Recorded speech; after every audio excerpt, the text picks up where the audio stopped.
Well, if we do reference your map of consciousness, we can see that things fluctuate. And I wonder if if you've ever experienced any fluctuations in your own level of consciousness that you're aware of these days, currently. These days, it's more, what do we say, choice of where to be at. And one sacrifices a certain inner state of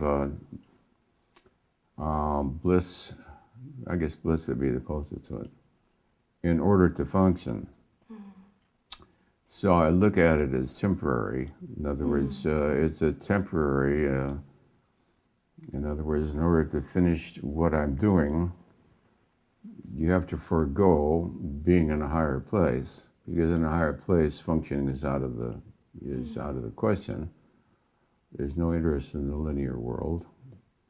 And at a certain level, the linear world doesn't really have any intrinsic reality, so there's no point to sacrifice for that which has no intrinsic reality.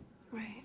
But it's more the obligation of realizing one has valuable information to share with the world and feeling the obligation to finish that before one withdraws from it again, which I intend to do.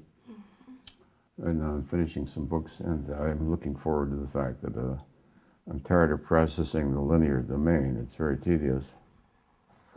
I can only imagine. It's very tedious. Do you notice the fluctuations physically? Is it a physical sense when you notice that happening a level and you make a choice to come to a certain level? No, it's not physical. It's an awareness. It would be like walking through the woods, the degree of the background light, let's say. It can become very intense or diminished. So it's more a shift in the field of context, you see.